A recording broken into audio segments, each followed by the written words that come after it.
It is time for the one and only, the premier, the only official podcast of Pro Rodeo. Your Chute Bosses are ready, so let's give it a go and talk some rodeo.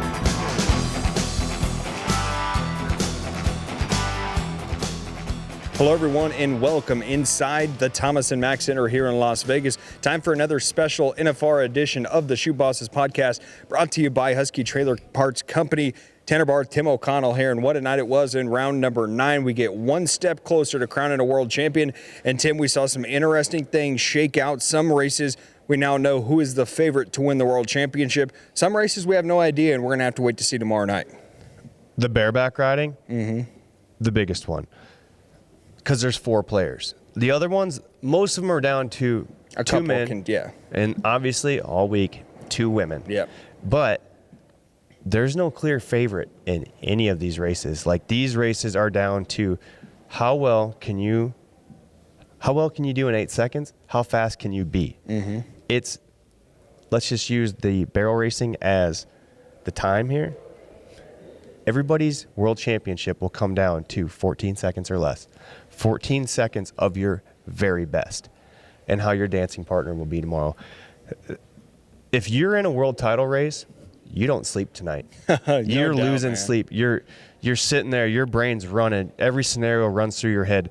This is the best feeling in the world and the worst feeling in the world. You either know how to take all this energy and harness it and use it tomorrow, or it Can wreck you. Yeah, there's no doubt about that. And we talked about it off the top of the show here, Tim. We get one step closer. We now go to Championship Saturday here in Las Vegas. Let's start with that bareback riding race that you mentioned here just a little bit. Obviously, tonight, Jess Pope gets the matchup he wants and finds a way to come out on top, and he was good tonight. You know, he's probably, as he kind of told us before, he's not going to be in the world title hunt this year because, you know, just didn't have the horses out here in Vegas to get the job done throughout those 10 nights. But this world title race is a wild one, my man. He could have played spoiler for somebody tonight. He could. In his own right. I mean, he's world champion. He deserved to win tonight. I mean, that was awesome. But what he did by winning tonight, and I have to go to the what-if sheets. I haven't gone to these all week but these are crazy right now. These really actually mean something. If the world title race was over tonight,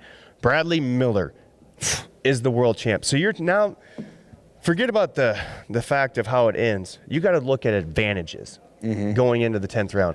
Now you use your advantages to your process of how you're going to perform and how you're going to attack. If it ended tonight, Bradley Miller came in number 11 in the world, would finish with $390,000 in total NFR earnings behind Rocker Steiner at $379, a $10,000, about $11,000 advantage.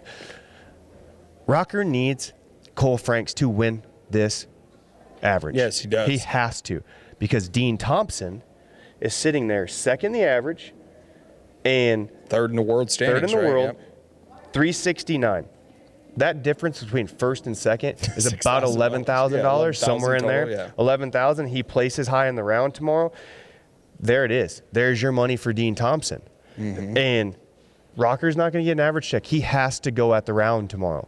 He has to, and he might have to win the world. Unless something crazy happens to win the world, he might have to win the round tomorrow night. Outright, too. Yes, he can't take a share. No. I don't believe either. Like, it'd be so number crunched if he had to take a share piece. He needs all $33,000 tomorrow to really seal this deal up. And he is obviously showing that he's hurt now.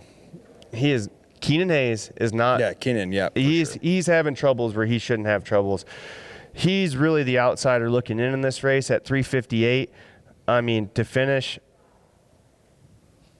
at 763 and a half to Cole Franks, who is, he's only 3 points. He's only 3 points in the average. That's a huge average check. That's why I need the what-if sheets, because 3 points can be made up real easy tomorrow if you go push everything to a side and, hey, I have to let it fly. I got to let it fly for 8 seconds. I don't care how bad it hurts. One night, 8 seconds. I can hurt all night. I can hurt all day. I can hurt for the next month. But I got to perform. And he can get it done tomorrow in the bareback riding. Best in the world coming out, the best too. in the world coming out. The best horses in the world, the best guys in the world. 4 guys have a shot at this world title. one is either going to start building a legacy, or 3 of them will accomplish a lifelong dream. Yeah, and it's going to be fun to see how it shakes out. You mentioned Rockersteiner, Bradley Miller, Dean Thompson, Keenan Hayes, everyone's still right there. And Tim was telling me before we went on here, he's got his phone up here because he wants to be able to portray to you guys what those matchups are going to look like and who has the inside track. So if we get that, we'll share it with you. But let's move on to some of the other events. Tim, we'll go to the steer wrestling. And how about the man, the myth, the legend, 2-time reigning world champion Tyler Wagaspak comes in here and gets the job done. You know, it hasn't been the NFR he wanted. It wasn't really the season he wanted. He battled an injury in that late summer months, which pushed him into the NFR in the number 15 or 14 hole. And, it's good to see Tyler back here. And he has the heart of a champion, too. He's not going out quietly, but obviously world title is not going to be in the cards this year. It's not. And, he's going to go down as one of the best of all time. And make no mistake, that man's a dog. He is. That man's a dog. To have your bicep torn completely off, that should be a 6-month injury. He was back in what, 2? He was back in like 2.5. Yeah. And then gets in a high-pressure cooker situation in Mandan, and who comes to the top? Tyler Wagaspak. It's not the NFR he wanted. It's not, that record 6. I don't know what the record is in steer wrestling, but, chasing 6 gold buckles. What a feat for him. And it was only a matter of time before he got a round win out here. We would have liked to see him, just for fans' sake, get in this gold buckle race, but you're asking a man to climb a mountain, and he's human. We showed he's human out here. And that round 10 magic is not going to happen for him this year, but it's good for him to get to go to the South Point. Yeah, and there might be some round 10 magic that we haven't talked about, Tim. We obviously have Will Loomis. He's sitting there in the number 1 hole right now, but he dropped down in the average a couple of times. He hasn't, been in those high placing opportunities. So this thing's heating up with a guy that we haven't even mentioned. That's Rowdy Parrott. Parrott right now leading the average, has a chance to collect that $86,000 check. And if this thing ended tonight and those average checks went into consideration, Tim, I think we're talking about a $3,000 or $4,000 difference. You can correct me if I'm wrong there on your what if sheet. Okay, if it ended tonight, Will Loomis would be the world champion. $307,000, $712.86. Rowdy Parrott, 303, 347.06. This is fastest man wins tomorrow. That's all it comes down to. Those two, crazy. Little Rowdy Parrott. Yeah. Little Rowdy Parrott. We haven't even hardly talked about him that much. He's the underdog story. He is. He is the underdog story, and we didn't even know he was going to be the underdog story. Even today, honestly, on another show I'm on, Cash Rob, he had a real shot. He did. He made a little bit of a mistake tonight that probably going to end up costing him a chance. But he should have. He should have because of this. Yep. You go back to 2020 when Jacob Edler, he said in his interviews, I have to run at this. I might not ever get a chance to come back here. That's 100% I might not ever get a chance to have a chance at a gold buckle again. He made the right move going after that steer tonight and taking that chance. If you know that, and he's 21 years old, he's going to be back here. At some point, yep. He's 21. He's so young. And for him to take that shot, I would have taken that shot 100 days. Yeah. 100 out of 100 Cards times. are kind of stacked against you at that point, so why not, man? You know how hard it is to get in a gold buckle race? It's tough. It's tough. It's one of the hardest things to do. And if you can see gold at the end of the tunnel, you shoot for it. And if you miss, you're amongst the stars. Yeah. I would never hang my head on what Cash Rob did, and he didn't even make that big of a mistake. He was just long tonight. Yeah, just a little bit long. But it puts Rowdy Parrott big time. Big time. You're talking. Tomorrow night decides it all. Yeah. How fast can you throw one down? And one race that we've seen kind of got shaken up tonight as well. And we mentioned it being a possibility earlier on this week because Tyler Wade and Wesley Thorpe had missed a couple. Tonight they're back into the pay window, Tim, but a team that's been red hot here recently. That's Coleman Proctor. That's Logan Medlin. And right now, all of a sudden, looks like they got a shot at a gold buckle in the team roping, and then Coleman Proctor as well now has the advantage right up top to win the all-around gold buckle as well. How long has it been since we've seen a split world champion? It's been a long time. I was thinking about that. Yeah. If it ended tonight, Wesley Thorpe would be your world champion on the heeling side, and Coleman Proctor would be the world champion on the heading side by marginals. Yeah, we're talking less than 10,000, right? You're talking about literally on this sheet that I'm looking at right now, you're talking about splitting the teams and putting them back together. Yeah. That's crazy. You don't see, even on splits, you don't even see that. You're just interchanging the teams, and you're talking by nothing. Yeah. You're talking by nothing in this. We're the same the same distance that we're talking about in all these other events. Maybe not the bareback. The bareback riding's a little bit farther than the steer wrestling. But this is a difference of both Tyler Wade and Wesley Thorpe, 334, 856. Now, Logan and Coleman, Logan has 324, so he's 10,000 back. And Coleman has 337, so he's 3,000 above. And that's what makes that split. That's crazy to me that it is this close, but we're down to a one-header. I mean, obviously Tyler Wade, Wesley Thorpe, way out of the average. They're not coming back. But Coleman Proctor and Logan Medlin are fourth. Yep. So you got to hold on to that average. Hold on to that average. And sitting there, Derek. Got a call from old Rocker Steiner coming in. So I'm feeling like something's happening right now. Maybe getting the draw there a little bit. But as you mentioned, this is a good opportunity for all of these teams to come out. And tomorrow, like you said, it's going to be who wins it, Tim. Yeah. Who can make the best run. Okay. It just came in. All right. We can jump on it real quick. I'm sorry. Here. I'm not to throw down on the team rovers. We can come back to that. Yeah, I'll go ahead and talk about Saddle Bronc while you pull that up here just a little bit. But let's talk about that Saddle Bronc race because that's an interesting one as well. Zeke Thurston just hasn't had the horses underneath him here in the last couple of rounds to find a way to get back into that world title race, and it's kind of caused him some traffic in the average. It bumped him down a few spots, and then you've got a guy like Ryder Wright who's really taken advantage. And then we also can't forget on the backside of this thing that this is going to be a fight to the finish here. Damian Brennan's still in the mix, and Zeke Thurston, he's still hanging around, but he's got a shot. So that's going to be a fun one to watch there. And how about Ryder Wright? You said don't let him get hot, and he's just placed ever since he had that no score, placed in like the next 6 rounds. Yeah, and same deal with Rocker Steiner. Got to climb the mountain without the average, but he's done it. He's really done it in a big way. And if it ended right now, he's going to win $443,000 without an average check. That's crazy. And the second place man, he's got him by 10,000. That's Wyatt Casper, who's number 1 in the average. So basically, all he has to do is come out and spur Bronx tomorrow. And because Wyatt can't do any better. Wyatt can't do any better than first in the average. So now we're into a shootout against one of the flashiest guys. He is resilient. He is back, Ryder Wright. As long as he holds that mark out tomorrow, it's going to be so hard for him to get beat. Yeah, that's what I was going to talk about, is holding that mark out is going to be key. He already missed a mark out earlier this year. Tim, do you got that you want to think who might have an upper advantage tomorrow, give people a look inside? Rocker Steiner, Stevie Nicks. Okay. Big draw for Rocker Steiner and Stevie Nicks. But this horse can make you make mistakes. Been 94 on this horse before, but I've spurred over this horse's neck every time I've been on her. And put one on top of her neck when I was 94. And this is a little piece of dynamite. He's going to be last out too. That's a huge deal. Bradley Miller, straight ringer. That's what Keenan was 90 on to win his in his first round and the world title right there last year. Keenan Hayes, Game Trail. Game Trail was just good last in the first 5 pin. Yeah. I don't know if that's going to be enough. I really don't. If she just does that honest trip like she did in round 5, I don't think he can get the style points to get around them too. Dean Thompson, straight stick, really good horse. I don't know if that's enough either. But you think Rocker's got a shot? Rocker's got a shot.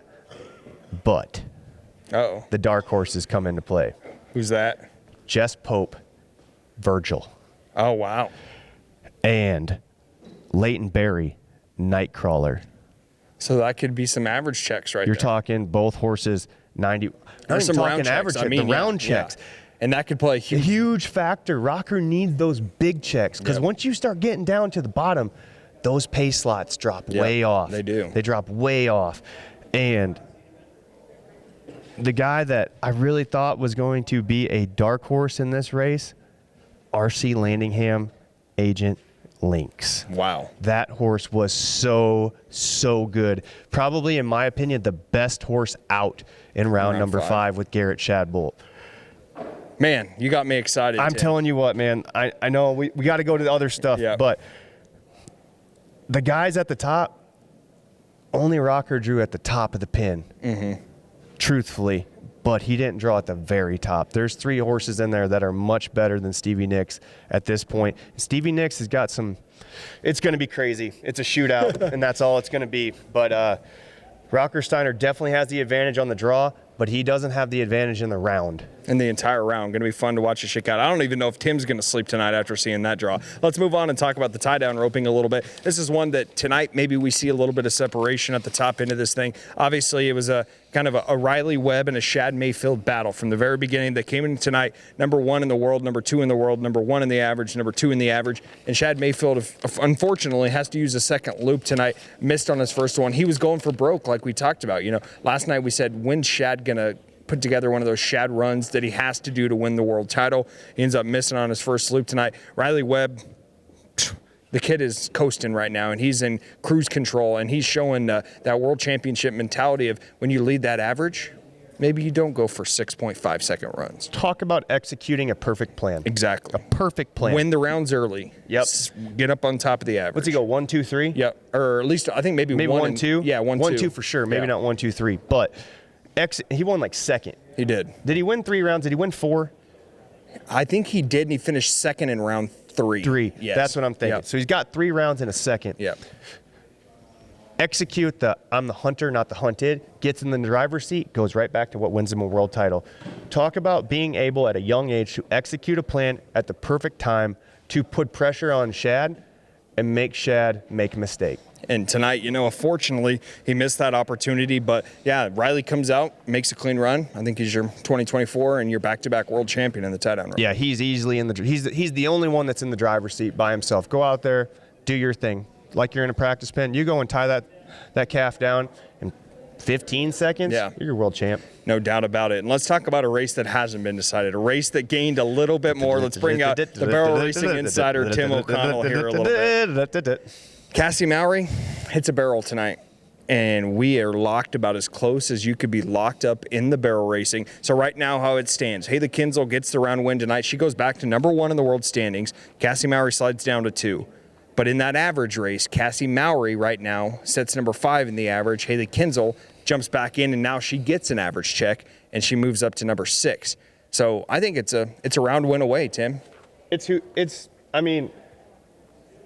I don't want to talk about the average because I don't understand it in quick numbers. But 9 up, these girls have taken all 9 rounds. Yep. 4 and 5. Yep. Haley's got 4. Cassie's got 5. Crazy. Good for you 2 women. Mm-hmm. And not to mention, we got to throw this in here. Andrea Busby, I'm sorry. Andrea Busby. She is 1 clean run away from breaking the all-time average record. Yeah, I saw that. I heard it on the broadcast tonight. Yeah. I mean, for her to stay calm, stay patient, and all the shine away from her to go out there and break a record like that against all these fantastic women that have run these fantastic horses through the history of the national finals. She's 1 clean run away from being the best ever on 10 clean runs in this arena. So hats off to her through 9 rounds. I don't want to jinx anything on her because that's a big thing that needs to be talked about on how excellent that is, because to get overshadowed out here is tough.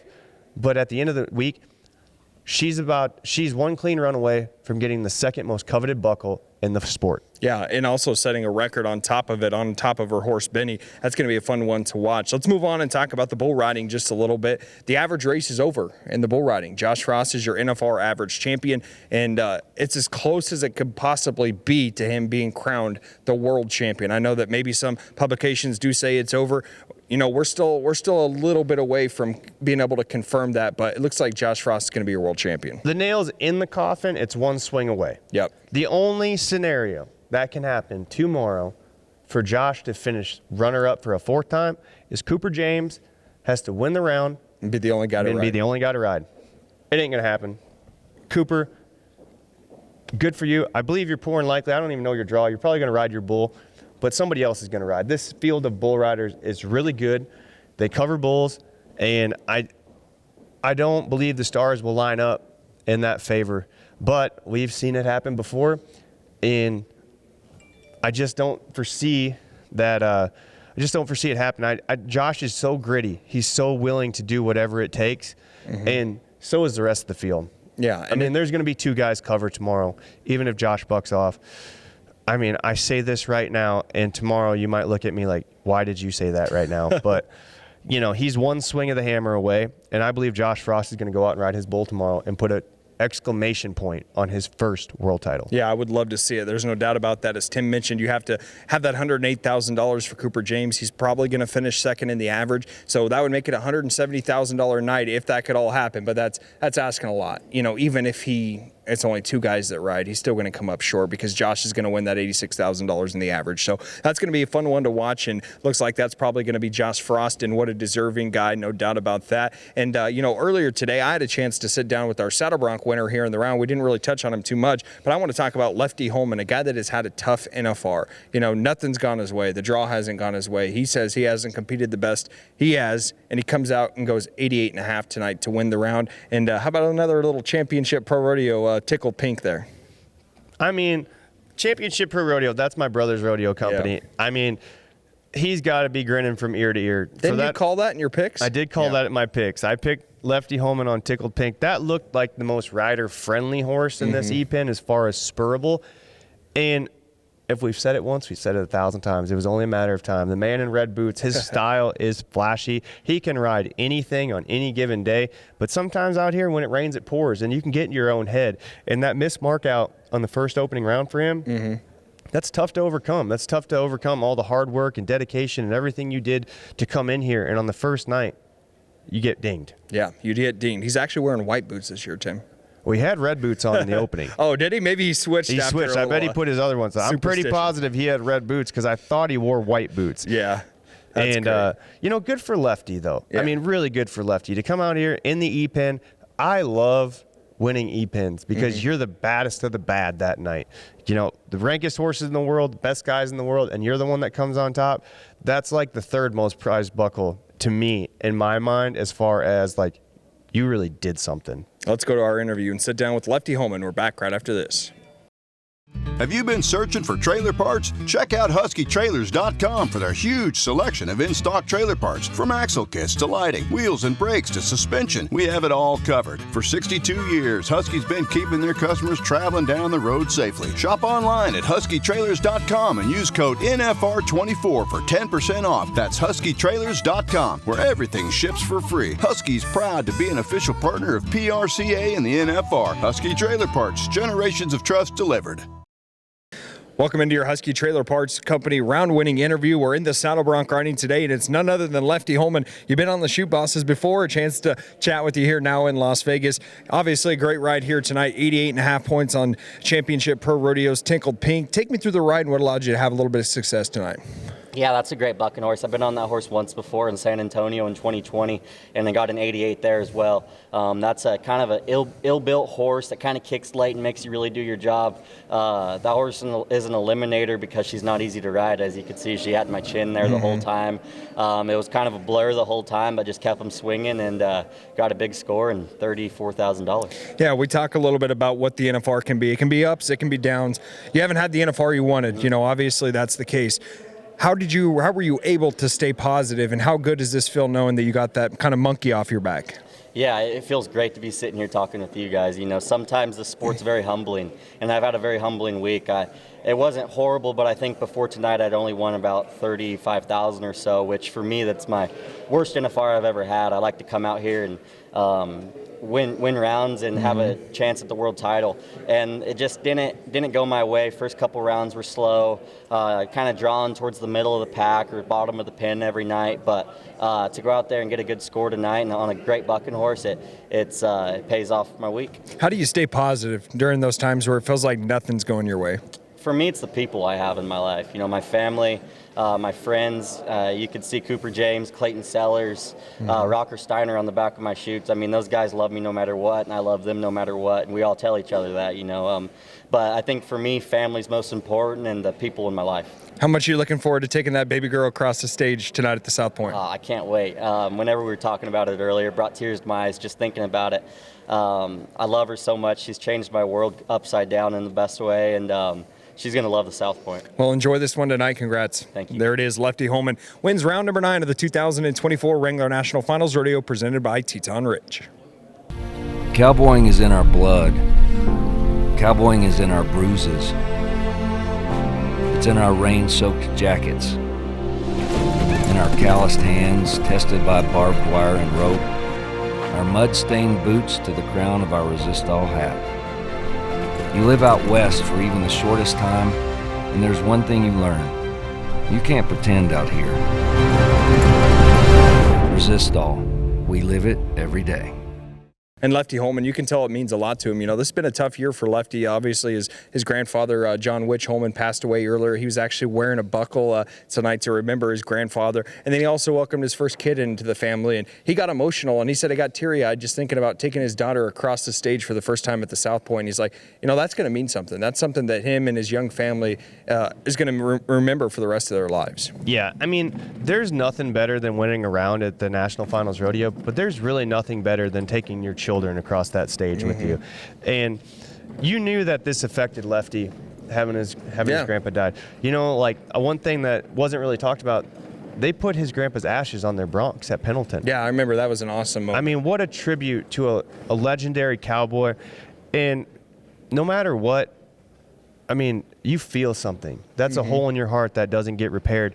And you get emotional. You get emotional about your loved ones, and especially someone that really was instrumental in your career in helping you decide to ride broncs, teach you how to ride broncs, and, you know, they pass over to the other side. Like, it hurts. And I'm not sure if it affected him or not because he did such a good job in the regular season, but, like, you're still emotional when you think about it. He had to see his grandfather's face come up on Sunday when we remembered our cowboys and cowgirls that passed on. away in the last year. Yeah. I mean, so whether – it doesn't really matter. I mean, it's whether time heals all wounds, but I mean, at the same time too, you know, I was on the back of the buck and chutes last year. When I seen Trenton's Monteros name come up, I started falling into tears. Yeah. And everyone's seen me on the back of a buck and chutes. I'm not one that you would think crying would be a thing that I would do back there. Yeah. It's probably the last thing, but the heart feels what the heart feels.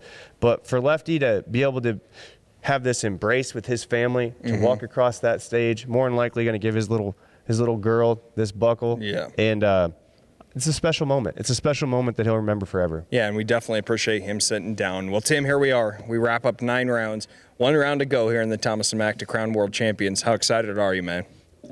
I can't wait. I'm probably not going to sleep either.